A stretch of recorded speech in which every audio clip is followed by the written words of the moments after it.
कहानी कमल में आपका स्वागत है। आइए आज सुनते हैं मुंशी प्रेमचंद की लिखी कहानी। कृपया कहानी को पूरा अवश्य सुनें और कमेंट करके बताएं कहानी आपको कैसी लगी। चैनल को सब्सक्राइब करना बिल्कुल ना भूलें। तो आइए शुरू करते हैं आज की कहानी, जिसका शीर्षक है मोटर के छींटे। प्रातःकाल स्नान पूजा से निपट, तिलक लगा, पीताम्बर पहन, खड़ाऊं पाँव में डाल, बगल में पत्रा दबा, हाथ में मोटा सा शत्रु मस्तक भंजन ले एक जजमान के घर चला। विवाह की साइत बिचरवानी थी। कम से कम एक कलदार का डौल था।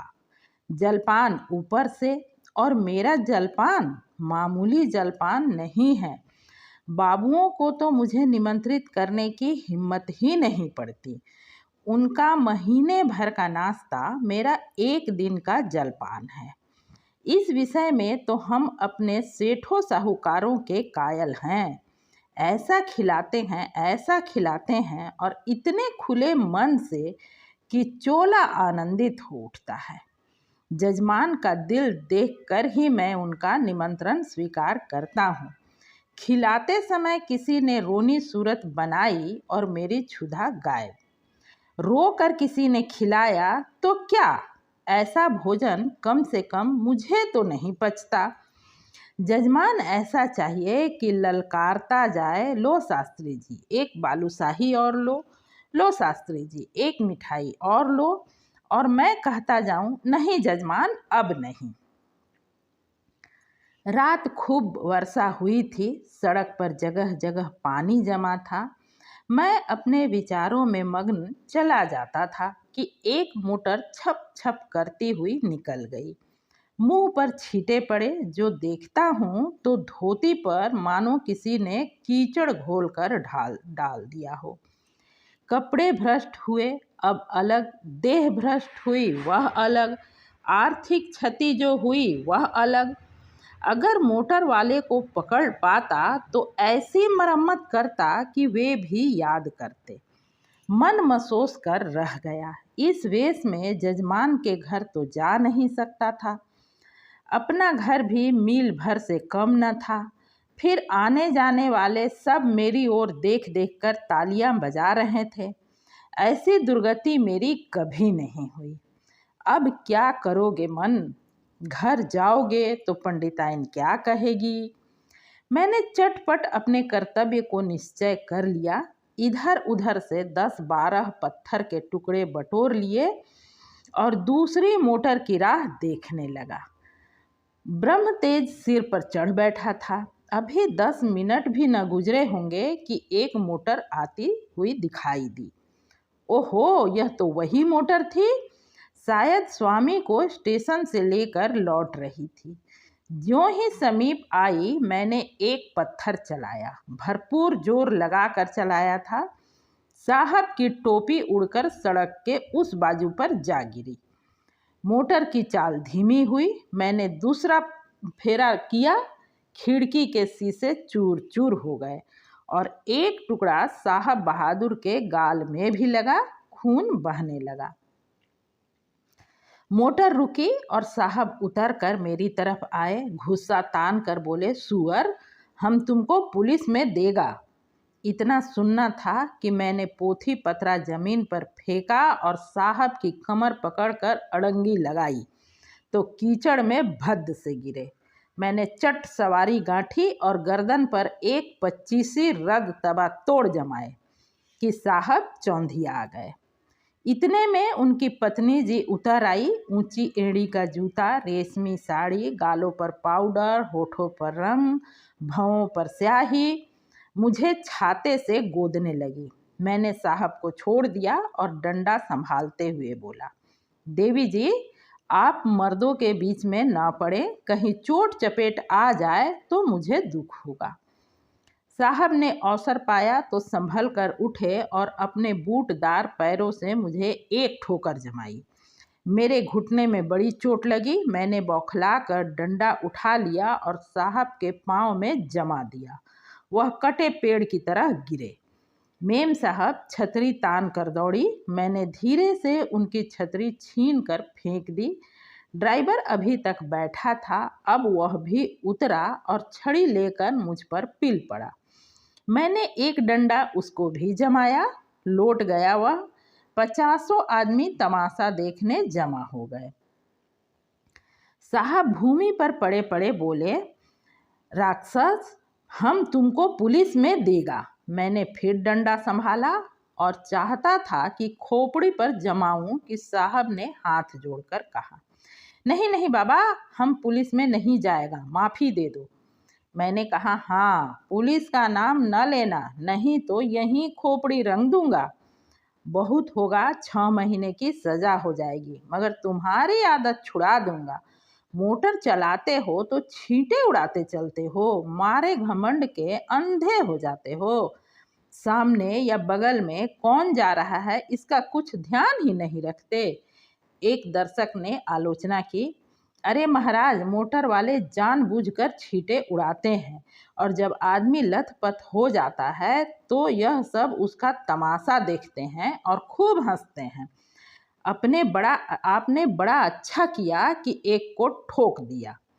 मैंने साहब को ललकार कर कहा, सुनता है कुछ जनता क्या कह रही है? साहब ने उस आदमी की ओर लाल लाल आंखों से देखकर कहा, तुम झूठ बोलता है, बिल्कुल झूठ बोलता है। मैंने डांटा, अभी तुम्हारी हेकड़ी कम नहीं हुई है, आऊं फिर और दूं एक सोटा कस के? साहब ने घिघिया कर कहा, अरे नहीं बाबा, सच बोलता है, सच बोलता है, अब तो खुश। दूसरा दर्शक बोला, अभी जो चाहे कह दे, लेकिन जो ही गाड़ी में बैठे फिर वही हरकत शुरू कर देंगे। गाड़ी पर बैठते ही सब अपने को नवाब का नाती समझने लगते हैं। दूसरे महाशय बोले, इससे कहिए थूक कर चाटे। तीसरे सज्जन ने कहा, नहीं, कान पकड़कर उठाइए बैठाइए। चौथा बोला, अरे ड्राइवर को भी, ये सब और बदमाश होते हैं। मालदार आदमी घमंड करे तो एक बात है, तुम किस बात पर अकड़ते हो जी? चक्का हाथ में आते ही आंखों पर पर्दा पड़ जाता है। मैंने यह प्रस्ताव स्वीकार किया। ड्राइवर और मालिक दोनों ही को कान पकड़कर उठाना बैठाना चाहिए। और मेम साहब गिने। सुनो मेम साहब, तुमको गिनना होगा, पूरी 100 बैठकें, एक भी कम नहीं, ज़्यादा जितनी चाहो हो जाए। 2 आदमियों ने साहब का हाथ पकड़कर उठाया, 2 ने ड्राइवर महोदय का। ड्राइवर बेचारे की टांग में चोट थी, फिर भी वह बैठकें लगाने लगा। साहब की अकड़ अभी बाकी थी। आप लेट गए और उल जुलूल बकने लगे। मैं उस समय रुद्र बना हुआ था। दिल में ठान लिया था कि इससे बिना 100 बैठक लगवाए न छोड़ूंगा। 4 आदमियों को हुक्म दिया कि गाड़ी को ढकेल कर सड़क के नीचे गिरा दो। हुक्म की देर थी, 4 की जगह 50 आदमी लिपट गए और गाड़ी को ढकेलने लगे। वह सड़क बहुत ऊंची थी, दोनों तरफ की जमीन नीची। गाड़ी नीचे गिरती तो टूट टाट कर ढेर हो जाती। गाड़ी सड़क किनारे तक पहुंच गई कि साहब कांख कर उठ खड़े हुए और बोले, बाबा, गाड़ी को मत तोड़ो, हम उठेगा बैठेगा। मैंने आदमियों को अलग हट जाने का हुक्म दिया, मगर सबों को एक दिल लगी मिल गई थी। किसी ने मेरी ओर ध्यान न दिया, लेकिन जब मैं डंडा लेकर उनकी ओर दौड़ा तब सब गाड़ी छोड़कर भागे और साहब ने आंखें बंद करके बैठकें लगानी शुरू की। मैंने 10 बैठकों के बाद मेम साहब से पूछा, कितनी बैठकें हुई? मेम साहब ने रौब से जवाब दिया, हम नहीं गिनता। तो इस तरह साहब दिन भर कांखते रहेंगे और मैं न छोड़ूंगा। अगर उनको कुशल से घर ले जाना चाहती हो तो बैठकें गिन दो, मैं उनको रिहा कर दूंगा। साहब ने देखा कि बिना दंड भोगे जान न बचेगी तो बैठकें लगाने लगे। 1, 2, 3, 4, 5। सहसा एक दूसरी मोटर आती दिखाई दी। साहब ने देखा और नाक रगड़ कर बोले, पंडित जी, आप मेरा बाप है, मुझ पर दया करो, अब हम कभी मोटर पर न बैठेगा। मुझे भी दया आ गया था। बोला, नहीं, मोटर पर बैठने से मैं मना नहीं करता। इतना ही कहता हूँ कि मोटर पर बैठकर भी आदमियों को आदमी समझो।